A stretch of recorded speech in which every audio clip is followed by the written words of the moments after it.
क्या आपने कभी सोचा है कि दुनिया की सबसे बड़ी प्रतिमा और दुनिया की सबसे मशहूर प्रतिमा के बीच कंपैरिजन किया जाए तो कैसा रहेगा? जी हाँ, मैं बात कर रही हूँ स्टैच्यू ऑफ यूनिटी और स्टैच्यू ऑफ लिबर्टी की, जो दुनिया की दो ऐसी अहम प्रतिमाएं हैं जिन्हें आज के दौर में लगभग हर व्यक्ति जानता है। पर इन दोनों में से कौन सी प्रतिमा में ज्यादा तथ्य और खूबियाँ होंगी, ये जानना बेशक बेहद ही दिलचस्प होगा। तो आज के इस वीडियो में हम भारत की स्टैच्यू ऑफ यूनिटी को यूनाइटेड स्टेट्स ऑफ अमेरिका की स्टैच्यू ऑफ लिबर्टी से कंपेयर करेंगे। इस वीडियो का पूरा लाभ लेने के लिए आखिर तक जरूर बने रहिए। मैं हूं आपकी होस्ट और दोस्त नताशा और आप देख रहे हैं इंडिया टॉप फैक्ट्स। नंबर 1, अगर बात करें प्रतिमाओं के निर्माण की, तो यूनाइटेड स्टेट ऑफ अमेरिका की स्टैच्यू ऑफ लिबर्टी के ज्यादातर पार्ट्स फ्रांस में बनाए गए थे और इस स्टैच्यू के नीचे का हिस्सा यानी पेडेस्टल पूरी तरह से अमेरिका में बना था। वर्तमान में statue of liberty New York city के लिबर्टी आइलैंड पर स्थित है। वहीं स्टैच्यू ऑफ यूनिटी का निर्माण पूरी तरह से हिंदुस्तान के गुजरात में ही हुआ था। आज स्टैच्यू ऑफ यूनिटी गुजरात की केवडिया कॉलोनी में नर्मदा नदी पर स्थित है, जो सरदार सरोवर डैम के करीब है। नंबर 2, हर प्रतिमा को बनाने के पीछे कुछ न कुछ कारण जरूर होते हैं, तो आइए जानते हैं इन दोनों प्रतिमाओं के निर्माण का कारण। स्टैच्यू ऑफ लिबर्टी फ्रांस में बनाई गई थी। ये स्टैच्यू फ्रांस के लोगों की तरफ से अमेरिकन को तोहफे के तौर पर दिया गया था। ये स्टैच्यू अमेरिका की इंडिपेंडेंस, फ्रीडम और डेमोक्रेसी को रिप्रेजेंट करता है। हिंदुस्तान के लीडर और साहसी लीडर सरदार वल्लभ भाई पटेल जी की याद में गुजरात में द स्टैच्यू ऑफ यूनिटी का निर्माण किया गया है। सरदार वल्लभ भाई पटेल जी ने 552 राज्यों को मजबूती से जोड़कर सिंगल यूनियन ऑफ इंडिया को फॉर्म किया था। इसीलिए यह प्रतिमा एकता का प्रतीक है। यानी इस प्रतिमा के नाम से ही आप समझ सकते हैं कि द स्टैच्यू ऑफ यूनिटी को रिप्रेजेंट करती है।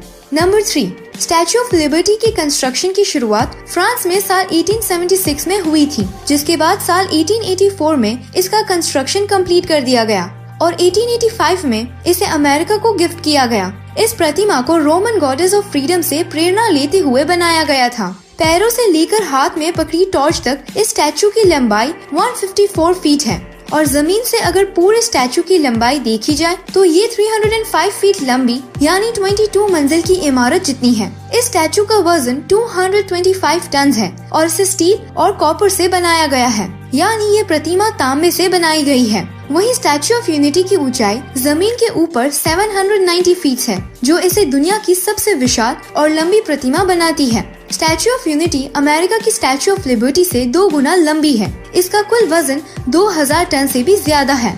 नंबर 4, अमेरिका की स्टैच्यू ऑफ लिबर्टी आज से 135 साल पहले बनाई गई थी। इसीलिए ये बताना मुश्किल है कि इसमें कितने वर्कर्स का इस्तेमाल किया गया था, पर रिपोर्ट्स के अनुसार इसे बनाने में हजारों लोगों ने भाग लिया था। वहीं अगर बात करें स्टैच्यू ऑफ यूनिटी की, तो इस महाकाय प्रतिमा को बनाने के लिए 3000 से भी ज्यादा वर्कर्स और 250 इंजीनियर्स की मदद ली गई थी और इसके आखिरी काम को सफाई से चाइना के वर्कर्स ने पूरा किया था। नंबर 5, अगर बात करें बजट की, तो अमेरिका की स्टैच्यू ऑफ लिबर्टी को बनाने के लिए उस वक्त यानी आज से 145 साल पहले 2 मिलियन फ्रैंक्स यानी 4 लाख US डॉलर्स का इस्तेमाल किया गया था। वहीं हिंदुस्तान की स्टैच्यू ऑफ यूनिटी को बनाने के लिए साल 2018 में 3000 करोड़ की भारी लागत लगी थी। नंबर 6, चलिए अब इन प्रतिमाओं के तथ्य और खूबियों की बात करते हैं। अमेरिका की स्टैच्यू ऑफ लिबर्टी पूरी तरह से स्टील और तांबे की बनी है। 1885 में इसे अमेरिका ले जाने के लिए 350 पीसेस में पैक किया गया था और अमेरिका लाने के बाद इन पार्ट्स को वापस जोड़ने में ही 4 महीने लग गए थे। उस वक्त ये दुनिया का सबसे बड़ा कॉपर स्टैच्यू था। साल 1986 में इस प्रतिमा के हाथ में पकड़ी टॉर्च टूट गई थी, जिसके बाद इसे वापस बनाते वक्त इस पर बड़े ही ध्यान के साथ 24 कैरेट गोल्ड की पतली चद्दर चढ़ाई गई थी। इस स्टैच्यू के क्राउन पर 7 रेज बनी है, जो 7 कॉन्टिनेंट्स और 7 ओशंस को रिप्रेजेंट करती है। इन 7 रेज में हर एक रेज की लंबाई 9 फीट है।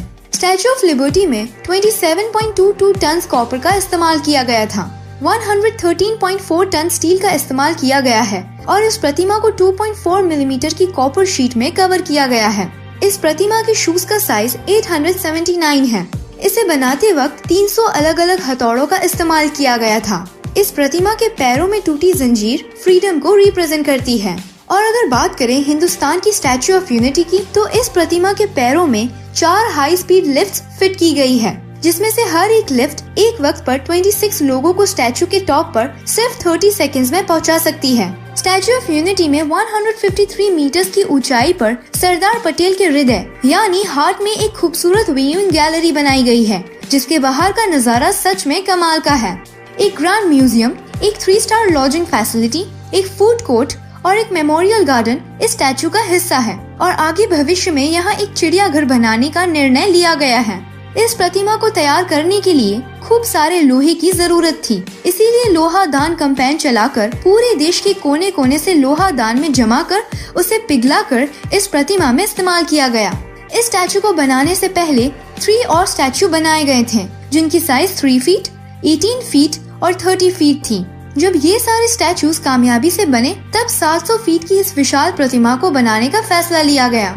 15 महीने की प्लानिंग और 40 महीने की कंटिन्यूस कंस्ट्रक्शन के बाद इस प्रतिमा को सफलतापूर्वक बना दिया गया। इस स्टैचू को बनाने के लिए 6,500 ton structural steel, 18,500 ton thicken steel और 2 करोड़ 25 लाख किलोग्राम सीमेंट की आवश्यकता पड़ी।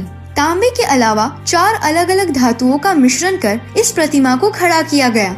नंबर 7, अगर टूरिज्म की बात करें तो अमेरिका की स्टैचू ऑफ लिबर्टी में हर रोज एवरेज 10,000 से 14,000 के बीच टूरिस्ट आते हैं, पर स्टैचू ऑफ यूनिटी ने 2019 एक दिन में 15,036 टूरिस्ट की गिनती जमा कर स्टैचू ऑफ लिबर्टी को पीछे छोड़ दिया। नंबर 8, स्टैचू ऑफ लिबर्टी का ईयरली रेवेन्यू बताना आसान नहीं है, पर स्टैचू ऑफ यूनिटी ने एक साल में 29 लाख टूरिस्ट को अट्रैक्ट कर 82.51 करोड़ की अच्छी कमाई की है। पर इसकी लागत का पैसा वसूल करने के लिए अगले 150 साल तक स्टैचू ऑफ यूनिटी से हमें कोई मुनाफा नहीं होगा। नंबर 9, स्टैचू ऑफ लिबर्टी को गुस्तावे आईफिल ने डिजाइन किया था। गुस्तावे आईफिल वही व्यक्ति है जिन्होंने आईफिल टावर को भी अपनी डिजाइन दी थी। वहीं स्टैचू ऑफ यूनिटी को मशहूर हस्ती रामवीर सूत्र ने डिजाइन किया है। नंबर 10, स्टैचू ऑफ लिबर्टी पर हर साल 300 से ज्यादा बार बिजली गिरती है, पर ये आज भी पिछले 140 साल से मजबूती से खड़ी है और वैज्ञानिकों के अनुसार ये अगले हजारों सालों तक टिकी रहेगी। वहीं अगर बात करें हमारे स्टैचू ऑफ यूनिटी की, तो स्टैचू ऑफ यूनिटी अगले 100 सालों में अपना रंग बदलकर हरा हो जाएगा। इसका कारण एजिंग प्रोसेस होगा। स्टैचू ऑफ यूनिटी भूकंप और 100 किलोमीटर पर सेकंड की विंड स्पीड को झेलने की ताकत रखता है, यानी दोनों ही प्रतिमाएं अपनी अपनी जगह बेहद मजबूती से खड़ी है। नंबर 11, स्टैचू ऑफ लिबर्टी 7 अजूबों में से एक रह चुकी है। इसे साल 1984 में यूनेस्को के द्वारा वर्ल्ड हेरिटेज साइट घोषित किया गया था। इसे यूएस नेशनल मॉन्यूमेंट और यूएस नेशनल हिस्टोरिक प्लेस का खिताब मिला है। वहीं स्टैचू ऑफ यूनिटी को शंघाई कोऑपरेशन ऑर्गेनाइजेशन के द्वारा 8 वंडर्स ऑफ SCO की लिस्ट में शामिल किया गया है, पर अभी ये ऑफिशियल वंडर नहीं बना। पर स्टैचू ऑफ यूनिटी बेशक दुनिया की सबसे विशाल प्रतिमा होने का खिताब जीत चुकी है। स्टैचू ऑफ लिबर्टी की तरह वर्ल्ड हेरिटेज बनने के लिए अभी इस स्टैचू को 100 सालों तक वक्त में जमे रहना होगा।